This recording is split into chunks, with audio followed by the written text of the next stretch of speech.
Hi, and welcome to Trust and Obey with Chuck Frank. This is a Tuesday afternoon Chuck It entitled Cat 5 Trump. And I want to thank all of you. I've been getting a lot of great feedback, and there's so much happening so fast. It's like a fire hose. And I try to pick the things to talk about that I'm hearing the most about. And so that's what I'm going to tackle today. It's not going to be long, but we're going to cover some things that are going on, and not the least of which is watching Pam Bondi get everything she needs to be approved to be the Attorney General, and Tulsi Gabbard, same thing. And I'm sure we're going to see that with Kash Patel. And once those three are locked in, then I think the Democrat resistance they're going to lose interest because they're going to have other things to worry about. But right now, their friends in the mainstream media are talking about Trump, el diablo, que malo. Yeah, he's the devil, all right. No, he's not the devil, but he's got lots of titles and they can't keep up with it. The first one this week is that Trump is the General MacArthur of economic warfare, and he's giving all these clowns a tutorial in economic warfare, and he's doing it with full intention, 100% on offense, because all the people he targeted had something to do with dumping fentanyl into our country and killing 100,000 people plus every year, and most of them young. Okay? So there's definite revenge going on here. And so that's just one title, the General MacArthur of economic warfare. The second one, and my favorite, is that he is the master troll of the universe. And then finally, he's the Impoundment Czar of mass firings. So beautiful things we saw happening this week. And this week is this is the second day of this week. He's just storming the gates. So why do I say I love the master troll of the universe part of Donald Trump? He's just merciless with this. And the best example of it is the tariffs. My God, did he goof them, trolled them with these tariffs? He could have been a nice guy and said, listen, let me explain what I'm going to do with this. He's the master troll of the universe. He throws it out there like it's chum for the sharks. And no matter how often they tell themselves, yeah, we're not gonna get fooled for this, they go for it every time. So what did he say? He says, you know what? I'm going to put a 25% tariff on Mexico, and I'm going to put a 25% tariff on Canada, and I'm going to put a 10% tariff on China. And you know why? Because they all facilitated the dumping of fentanyl on our country, which killed members of our country. And we're not going to stand for that, even though the last 4 years it was just fine. No, not anymore. And what immediately happened? Well, the economist loons, who are 98% lefties, all came out and said, oh my God, it's Armageddon. He promised he was going to help all these people in the middle class. Now he's going to savage them, him and his billionaire buddies from Silicon Valley. All the prices are going to go up, and that schmuck Schumer is out there holding an avocado and an egg. You're not going to be able to afford these anymore. And then the New York Times picks it up, and then, I call my bestie up in New York City, and she tells me, you can't get toilet paper anywhere. What's it with New York City and the toilet paper? We already did this in the last pandemic, but no, toilet paper again.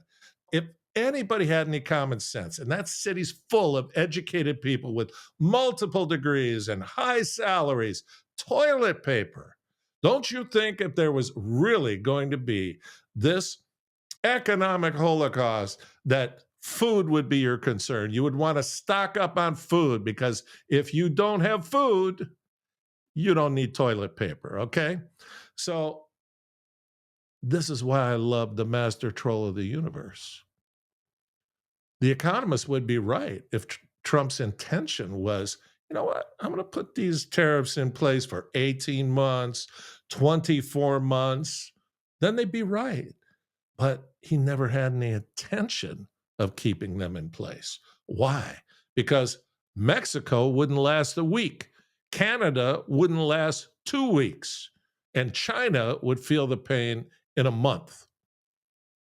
So Mexico caved in under 24 hours.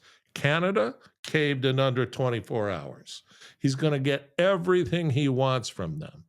And there's nothing they can do. Scheinbaum blustering immediately. He says, I want 10,000 full-time troops on the border. Yes, sir. Yes, sir. Si, senor. That's right. That's the plan. And she's down with it because she knows that they'll be ruined if he really flexes. And he's just throwing down some face cards here. We're not even heavily into the game yet. So, and China, they're going to answer back. You know what? Xi is in bad shape. His economy's in bad shape. Lao Beijing is getting restless, and he's had a major operation this week. His liver is failing. This nice guy, he's not going to be around, and he certainly can't stand up to a 78-year-old who stays up for 72 hours at a time and is fueled on Diet Coke and McDonald's. I mean, no human being can live on that. This guy is God's tool, and that's why he can eat. He never drinks any water. You talk to his close friends, they've never seen him drink a glass of water. It's insane, okay? But God's got his hand on that guy. He knows it.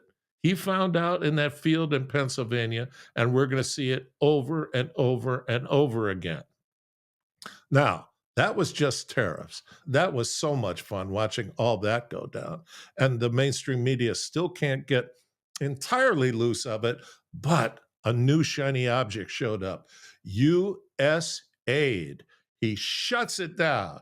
They were in the middle of their teleconferences and they went dark. It was so old school gangster, man. This guy is OG on all of these feds.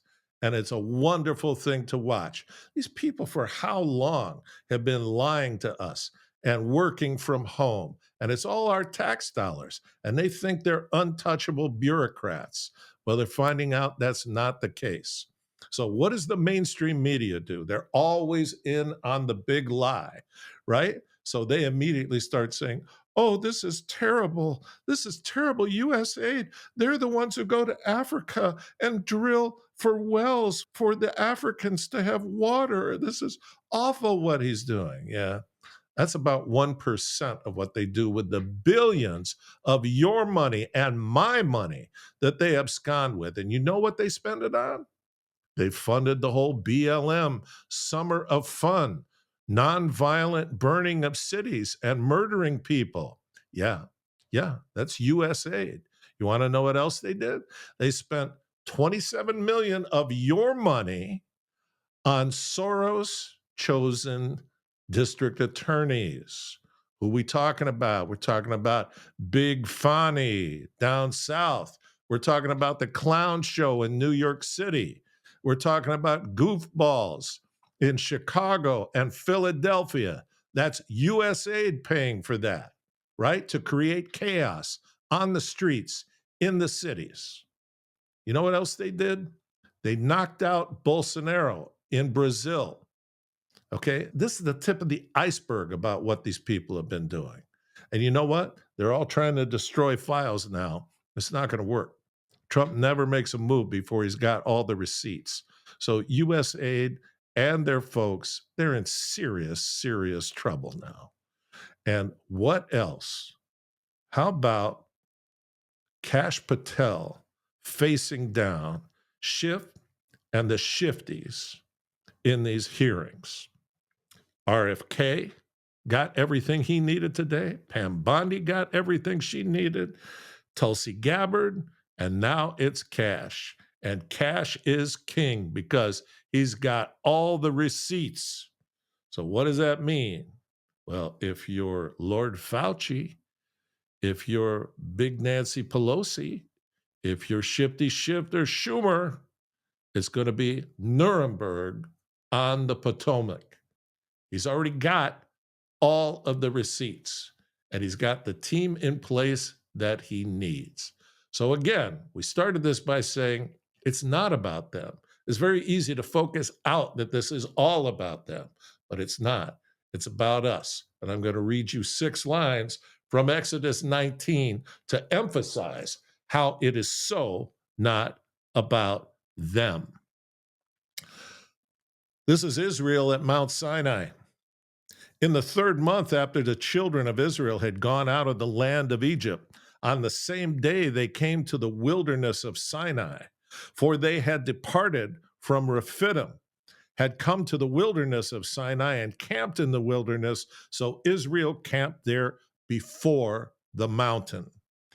And Moses went up to God, and the Lord called to him from the mountain, saying, "Thus you shall say to the house of Jacob, and tell the children of Israel, you have seen what I did to the Egyptians, and how I bore you on eagle's wings and brought you to myself." Who's the Egyptians? It's the deep state. It's the bureaucrats. Who bore us on eagle's wings? He answered the prayers of the remnant so that we got the election. Even though there was massive cheating, we still won because God had his hand over it. He is listening to us, but he is not done with us. This is about us and our relationship to him. All these things happen if we focus on him. So, you have seen what I did to the Egyptians and how I bore you on eagle's wings and brought you to myself. Now, therefore, when he says that, it means listen up. If you will indeed obey my voice and keep my covenant, then you shall be a special treasure to me above all people, for all the earth is mine. Tell that to the World Economic Forum. They think they're in charge. They think they're cozied up to the central bankers. God says, all the world is mine, and you shall be to me a kingdom of priests and a holy nation. These are the words which you shall speak to the children of Israel. So that message is for the ancient Israelites, but it is for us right now today, because we need to focus on us and our relationship to God and the fact that God will answer the prayers of the remnant. And then we can be the shining city on the hill. And then we can be the new Jerusalem. We are the new Israel. It's all over the Bible. And focus now on your prayer relationship with God and asking that he will continue to bless us. And we have seen nothing but blessings since Trump became president. And there's no reason for that to stop, but there is plenty of evil surrounding all of this. And so we constantly need God's protection. We need his hand on all of this. So look, we're not even done with today. He's meeting with Netanyahu today. He's going to be solving 2 wars. He's going to end that war over in Israel. He's going to end the war in Ukraine. And he is going to flex economically to get everything he needs everywhere else. But we need to be providing the foundation for that through prayer to God to make us the new Jerusalem. And just as every day so far has been packed full of information, God's blessings are new every morning. And we don't want you to lose sight of that. Thank you all for all the great feedback. I thank you for supporting us by watching and sharing these videos, and God bless you.